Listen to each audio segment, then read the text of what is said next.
Je vis du vœu d'être percé, sitôt élucidé, je me fane et on m'oublie. Je suis... Une énigme. Justement, j'adore ça, alors je voulais vous en faire un top 10, mais cette fois-ci je veux vous faire participer, puisque le but c'est quand même que vous réfléchissiez. C'est une devinette, c'est à vous de trouver. Pour les 10 questions qui suivent, vous verrez ce symbole juste avant que je vous donne un indice, et celui-ci juste avant la réponse. C'est là que vous devrez mettre pause si vous voulez chercher par vous-même, et je les ai classés de la plus simple à la plus compliquée, alors concentrez-vous bien, car voici le top 10 des énigmes pas si faciles.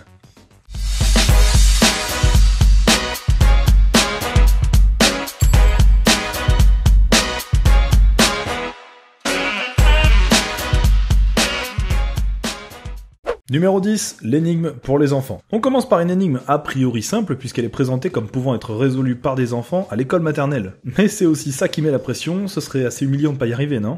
Si 8809 égale 6, 7111 égale 0, 2172 égale 0, 6665 égale 3, 3561 égale 1... Oui, jusque-là, tout est clair. Etc. avec tous ces chiffres, combien vaut 2581? Ah, je sens qu'il y en a qui sont déjà saoulés d'avoir lancé cette vidéo. Bon, pour ceux qui cherchent encore, voilà l'indice, 1540 égale 1, alors que 1540 égale 2. J'espère que ça vous a pas embrouillé encore plus. C'est tout simplement une hallucination collective. C'est le moment de mettre pause si vous voulez encore chercher tout seul.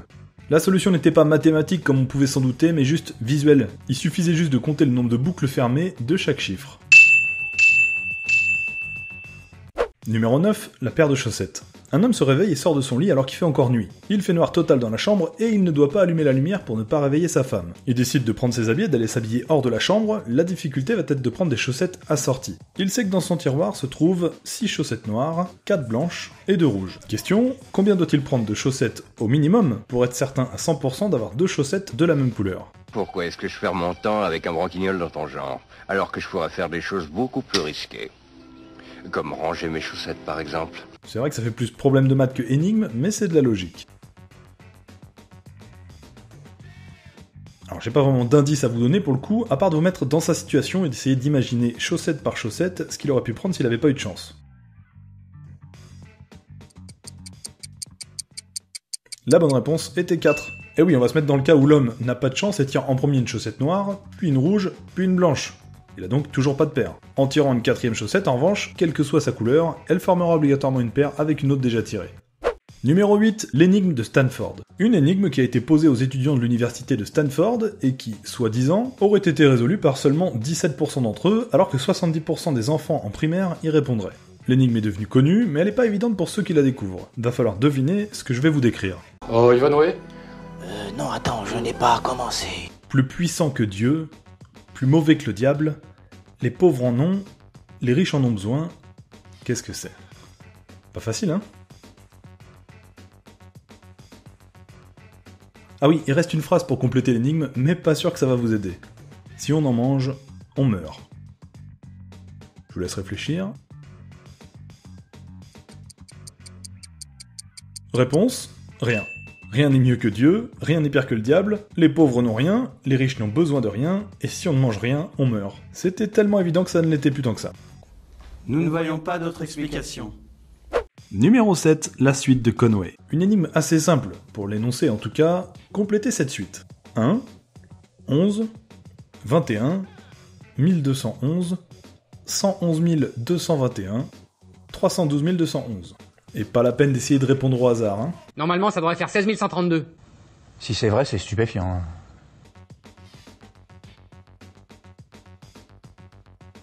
Besoin d'un indice peut-être. Alors ne prononcez pas 1211, mais 1, 2, 1, 1. Idem pour les suivants. 1, 1, 1, 2, 2, 1. 3, 1, 2, 2, 1, 1.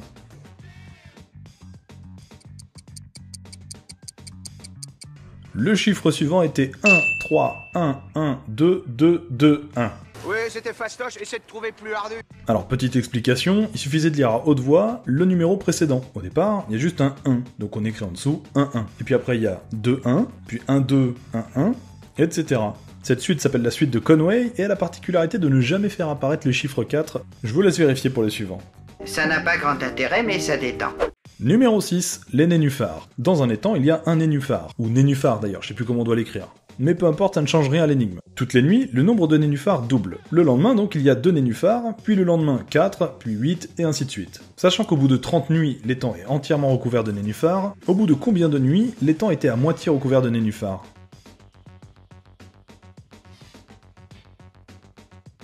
Alors, un petit conseil, ne cherchez pas à les compter. Il y en a 246. C'est juste une histoire de logique.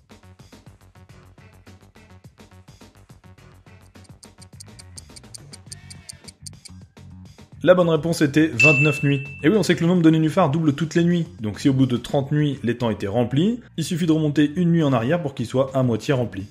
C'est intelligent. Numéro 5, la suite de symboles. Jusqu'à maintenant, les énoncés étaient plutôt logiques, vous allez voir que celui-ci l'est un peu moins. Si 1 égale M, 2 égale un poisson. Oui, c'est du n'importe quoi. 3 égale 8. Combien vaut 7? C'est la mer Noire. Eh ouais, je vous avais prévenu que ça devenait dur.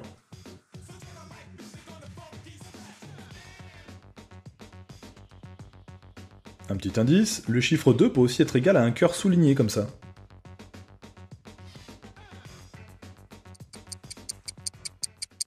« 7 est égal à un triangle. » Non, j'ai pas fumé, il suffisait de dessiner le chiffre symétriquement et de le superposer au premier, regardez. Ah oui, on se trouve con quand on connaît la solution. Jean-Pierre, est-ce que la réponse vous satisfait? Ouais, beaucoup, ouais. Numéro 4, le camembert. Encore une énigme qui paraît simple mais qui ne l'est pas tant que ça. Comment couper un camembert en 8 parts égales en seulement 3 coups de couteau? Attention, j'aime pas les questions. Moi, j'aime pas les conneries. Non, y a pas de feinte, les coups de couteau doivent être droits, pas moyen de faire des courbes et de former des parts bizarres, on veut 8 vraies parts de camembert. Oui, je sais, c'est pas évident en seulement 3 coups de couteau.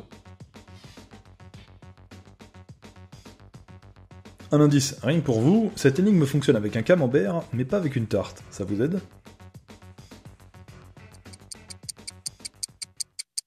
Il suffisait de couper en 4 parts égales en 2 coups de couteau, puis de mettre un dernier coup horizontalement. Numéro 3, la vitesse moyenne. Vous êtes en voiture et vous partez de Lille pour vous rendre à Marseille, c'est-à-dire à 1000 km de votre point de départ. À mi-chemin, vous avez parcouru 500 km et votre tableau de bord vous affiche que vous avez roulé à 100 km/h de moyenne. Question, à quelle vitesse devrez-vous rouler pendant la deuxième partie de votre parcours pour avoir une moyenne de 200 km/h sur le parcours total? Oui, il va falloir rouler vite, mais à combien? Oui, 4000. 4000 4000 multiplié 4000. Ça paraît simple, mais prenez le temps de calculer la réponse, et non, ce n'est pas 300.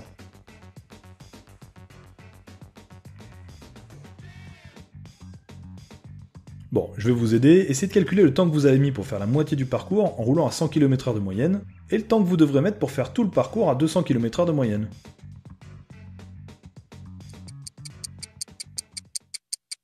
Et bah pour le coup, il n'y avait pas de solution. On pourra jamais avoir 200 km/h de moyenne sur tout le parcours si vous avez roulé à 100 km/h de moyenne pendant la première moitié. Et ça se vérifie très facilement, pour faire la moitié du parcours, soit 500 km à 100 km/h, c'est assez simple de calculer que vous avez mis 5 heures.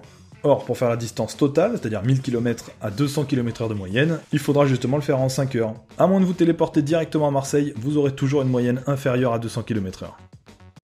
Numéro 2, les comprimés rouges et bleus. Un homme aveugle vivant seul et étant gravement malade, oui il a pas de bol, doit prendre tous les jours 2 comprimés rouges et 2 comprimés bleus. Ni plus, ni moins, sinon il meurt. Mais un jour il mélange sans faire exprès les 4 pilules bleues et les 4 pilules rouges qui lui restent. Rien ne lui permet de distinguer les rouges des bleus sans les voir, et pourtant, sans l'aide de personne, il va réussir à prendre ces 2 pilules rouges et ces 2 pilules bleues. Comment?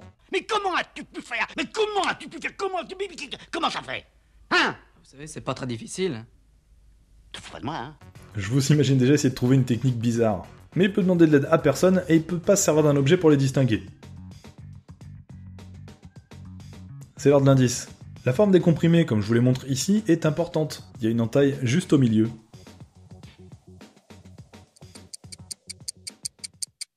Bon, vous l'avez sûrement compris avec l'indice, il fallait tout simplement couper les comprimés en deux. Mais attention à pas mélanger chaque partie, sinon on est dans le même problème qu'au début. S'il a bien pris soin de séparer chaque comprimé, en mettant une partie à droite de la table et l'autre partie à gauche, on aura bien à la fin 4 demi-bleus et 4 demi-rouges de chaque côté. Ce qui fait 2 rouges et 2 bleus, de quoi tenir encore 2 jours avant d'aller en racheter. Et numéro 1, l'énigme la plus difficile du monde. Parce que je vous voyais venir, oui c'était trop facile, encore je les connaissais toutes tes énigmes. Vous la ramenez moins là. Parce que oui elle existe, l'énigme la plus difficile au monde, c'est comme ça que l'a nommé George Boulos, son inventeur, un philosophe américain. Écoutez bien et prenez votre temps si vous avez l'ambition de la résoudre. Imaginez 3 personnages, A, B et C, derrière lesquels se cachent les dieux vrai, faux et aléatoire. Vrai répond toujours la vérité, faux répond toujours le contraire de la vérité, et aléatoire choisit ses réponses au hasard. Votre mission est de deviner qui sont A, B et C en ne leur posant que 3 questions dont la réponse doit être oui ou non. Une précision importante mais qui fait toute la difficulté de l'énigme, les dieux comprennent vos questions en français mais vont répondre dans leur langue, c'est-à-dire en disant da ou ja, sauf que vous ne savez pas si da veut dire oui ou non, idem pour ja. Vous comprenez quelque chose, vous? Je préférais avant, c'était plus clair. Ah oui, moi aussi. Alors, quelques règles et précisions pour ceux qui veulent vraiment chercher avant que je vous donne la réponse. Chaque question ne peut être posée qu'à un seul dieu. Vous pouvez interroger un même dieu plusieurs fois, mais vous n'avez droit qu'à 3 questions au total. Chaque question que vous posez peut dépendre de la réponse à la question précédente. Et le dieu aléatoire répond vraiment au hasard entre da ou ja, comme s'il faisait un pile ou face. Voilà, j'ai tout dit, bon courage. Vous avez 4 heures. Et je vous donne même pas d'indice pour qu'elle reste vraiment l'énigme la plus difficile au monde. Si vous trouviez que l'énigme était compliquée, attendez de voir la solution. Déjà, il faut connaître une technique qui va vous permettre de savoir si une affirmation est vraie. Par exemple, si je veux savoir si A est aléatoire, je vais poser la question à B de cette façon-là. Si je te demandais si A est aléatoire, répondrais-tu ja?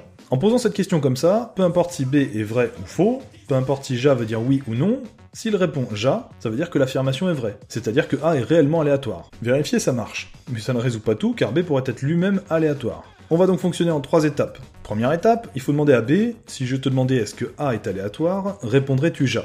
On a donc 2 réponses possibles. Si B répond ja, soit B est aléatoire, puisqu'il a répondu au hasard, soit B n'est pas aléatoire, et dans ce cas sa réponse indique que A est aléatoire. Dans les 2 cas, s'il répond ja, ça veut dire que C n'est pas l'aléatoire. Et si B répond da, soit B est aléatoire, toujours parce qu'il a répondu au hasard, soit C est aléatoire car sa réponse indique que mon affirmation était fausse, peu importe s'il est vrai ou faux. Dans les 2 cas, s'il répond da, ça veut dire que A n'est pas l'aléatoire.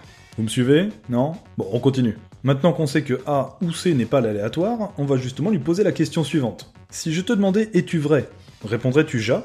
Toujours avec notre fameuse technique, et puisqu'on sait qu'il n'est pas l'aléatoire, s'il répond ja, ça veut dire qu'il est vrai. Sinon, ça veut dire qu'il est faux. À ce moment-là, on a posé 2 questions et on a identifié un seul dieu, vrai ou faux. Pour la 3e étape, on va donc poser la question suivante au dieu qu'on a identifié comme étant vrai ou faux. Si je te demandais est-ce que B est aléatoire, répondrais-tu ja? Toujours la même technique, s'il répond ja, ça veut dire que B est l'aléatoire, sinon ça veut dire que c'est l'autre. Et par déduction, maintenant qu'on sait qui est vrai ou faux et qui est aléatoire, on en déduit qui est le dernier. Et là on vient de terminer l'explication, pourtant personne n'a compris, revenez en arrière si vous voulez la comprendre.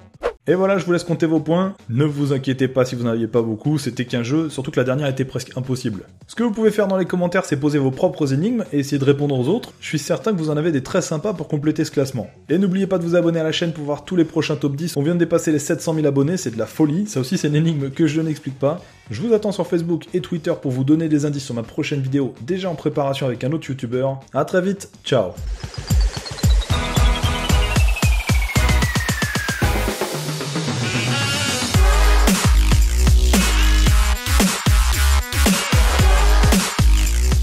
Allez, une dernière pour la fin. Qu'est-ce qui est petit, carré et rouge?